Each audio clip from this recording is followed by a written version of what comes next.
ごきげんよう、上川薫です。今回取り上げる話題は2つ。まず第一に、ロシア空軍が自国ロシアの都市を爆撃してしまったという事件について取り上げていこうと思います。もう一つのニュースは、ロシアによるウクライナへの本格的な侵攻以降、ロシアとウクライナどちらの国に対しても、より多くの利益を得たいとする国はあります。今回はエジプトがロシアに対してロケット弾を販売しようとしていたんだけれども、結局のところ、ウクライナに対して砲弾を販売することになった、その2つのニュースについて取り上げていきます。まずは最初に、ロシア空軍が自国の町に爆弾を落としてしまった、このことから、現在のロシア空軍の状況について解説をしていきましょう。ロシア軍機がロシアの都市に弾薬投下、大きな爆発、国営通信。ロシア軍の戦闘爆撃機スホーイ34が20日、ウクライナとの国境の北にあるロシアの都市ベルゴロド上空を飛行中に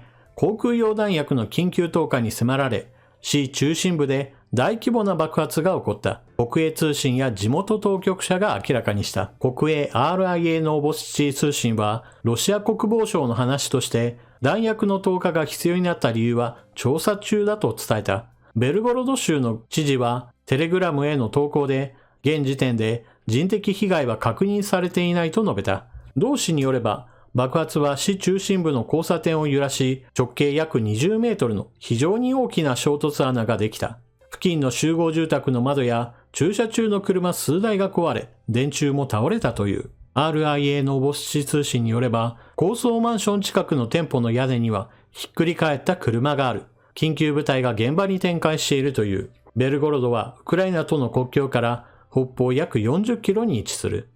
まず場所の確認です。いつも使っている戦況マップを元にしてベルゴロドの位置を示しました。赤く丸をつけたところです。ウクライナ第2の都市、ハルキウ攻略を目指したロシア軍にとっては起点となった場所です。領土奪還を果たした場所は水色で示しているのですが、ハルキウ周辺はウクライナ軍が奪還を果たした場所です。現在のロシア軍はベルゴロド周辺からは遠距離攻撃が行われています。現場の映像についても公開されています。市中心部の交差点付近の道路で爆弾が降ってきました。動画については YouTube から衝撃的な映像として広告が停止されてしまう可能性があるため静止画でご了承ください。爆発に巻き込まれた車は数台あるのですが、ロシア国防省は負傷者はいないとしています。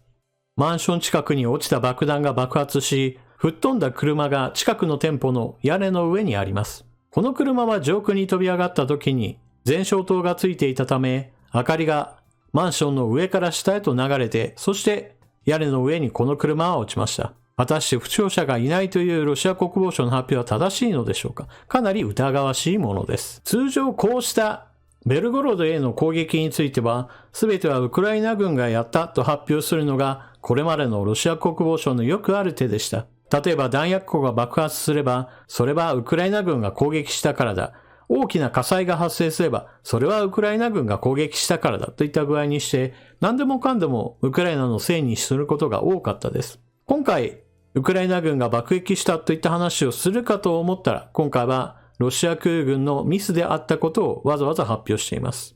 航空用爆弾が街の中心部に落とされた。それがウクライナ軍の仕業だというように発表してしまえば、ロシア軍の防空体制はどうなっているんだという批判が出るため、ミスであったことを認めざるを得なかったのかもしれません。さて、それでは、現在のロシア空軍の状況についての解説をしていきましょう。現在のロシア軍の攻撃手段は3つあります。まず第一に空対地ミサイル。これはミサイルの射程距離や速さ、そして大きさなどにより値段が変わってきます。基本的には射程距離が長いミサイルであれば、ウクライナに対して攻撃するときに反撃される危険性が全くないために、ミサイルをひたすら撃ち込むという攻撃が最も有効です。しかし、ロシア軍のミサイルはもはや在庫が尽きたか、それに近い状況だと考えられています。そのためミサイルによる攻撃は明らかに減少傾向にあります。例えば、ロシア軍が冬のインフラ破壊攻撃に使ったミサイルについて例を挙げましょう。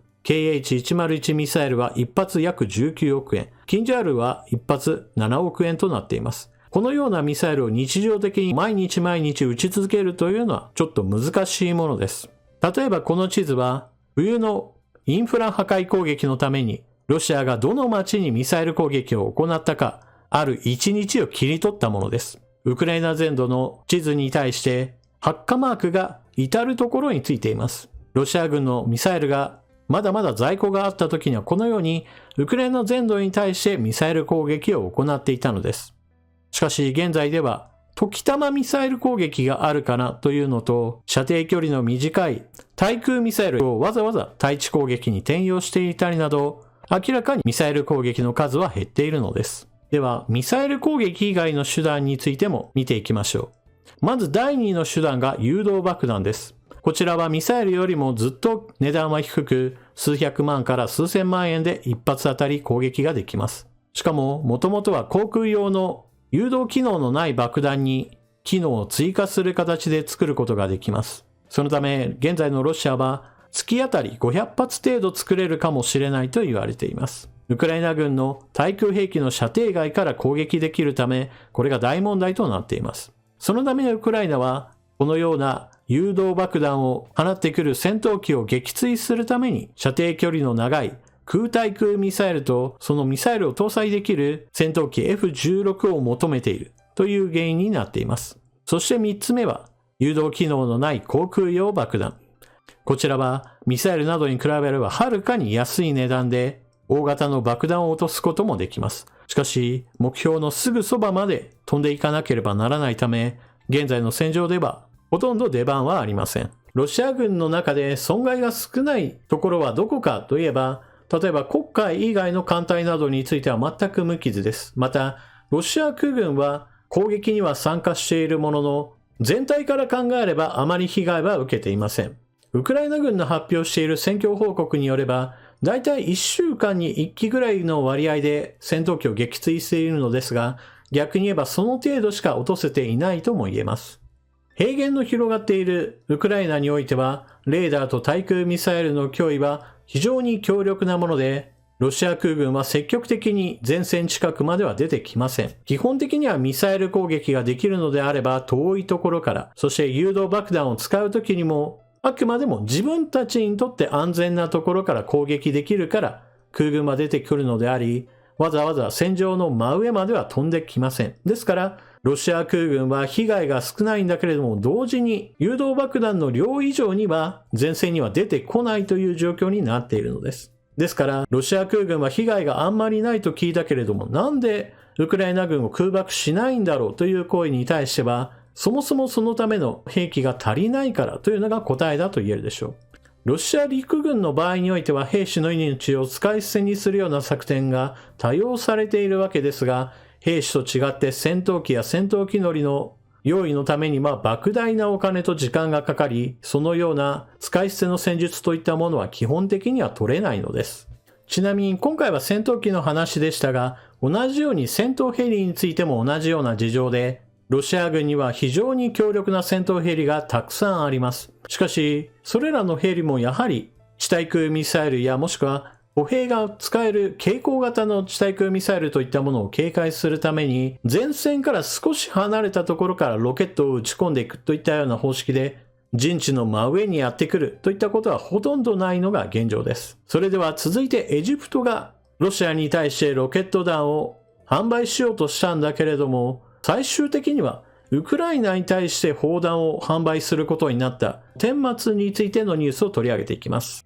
エジプトはロシアにロケットを供給するところだった。代わりにウクライナを武装させることに同意した。流出した機密情報。エジプトは先月、アメリカの高官との協議の後、ロシアへ密かにロケット弾を供給する計画を一時停止し、代わりにウクライナ向けの砲弾を生産することを決定した。なお、今回ご紹介するのはワシントンポストの記事なのですが、記事が非常に長かったために、以下は要約したものをご紹介します。2月にエジプトのシシ大統領が、ロシア軍の複数のロケット発射装置で使用できる 122mm SAKR-45 ロケット最大4万発を提供するという秘密の計画が流出した文書から判明した。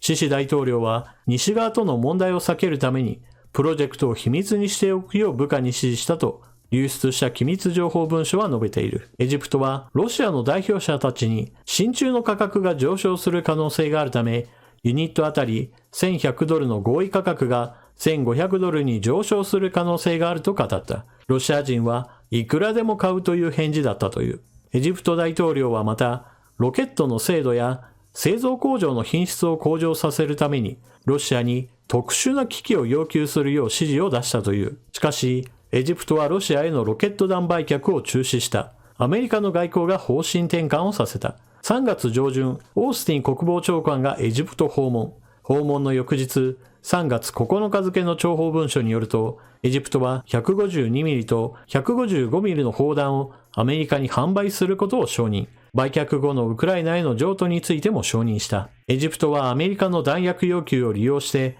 エジプトに対するより大きな軍事援助契約を迫り、F-35 ステルス戦闘機やパトリオット防空システムの供与や販売承認を求めていたと分析されている。シシ大統領は、エジプト代表団がロシアを訪問して、ロケット弾の販売について契約に署名する可能性があったが、エジプトが不必要にトラブルに巻き込まれないように注意が必要だったと述べ、契約にも署名していないと答えた。文書は、エジプトが後にロシアへのロケット弾販売計画を復活させたのかは示していない。駐エジプトの西側大使の一人は、機密情報の流出はエジプトがロシアへの武器供給の可能性に対するアメリカの反応を過小評価し、双方からの利益を最大化したいと考えていることを示唆していると述べた。エジプトは国連での侵略の停止に投票したが、それ以外は中立を維持している。アメリカの機密情報が流出してしまったという事件は、以前解説を行いましたが、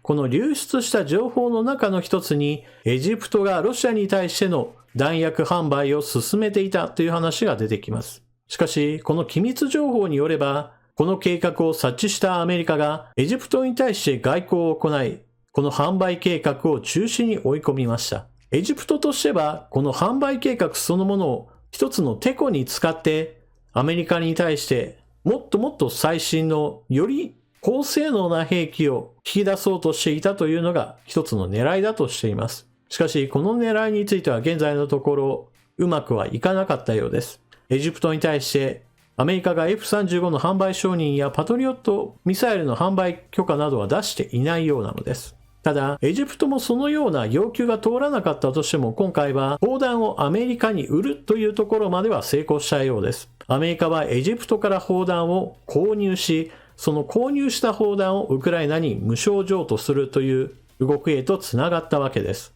そしてこのように、ロシアによるウクライナ侵略に伴って自国の利益を最大化しようという動きは別にエジプトだけに限った話ではありません。例えば、イランはロシアに対して突撃型のドローンを大量に販売しました。この見返りとして、イランはロシアから戦闘機を購入することができたと言われています。本来であれば、イランとロシアは中央アジアにおいて自分たちの影響力をより高めたいと思っていますから、ロシア製の戦闘機をイランに売却することに関しては、ロシア側としては本来はやりたくなかったことです。しかし、今回最初にも取り上げたように、ロシア空軍の戦闘機は、ウクライナの戦場においてはなかなか使いどころがないために、いっそのことは余っている戦闘機をイランに売って、その分使える兵器を入手する方が、戦術的には役立つというふうに判断されたわけです。だからこそロシアはイランに対して戦闘機の売却計画を進めることができたのです。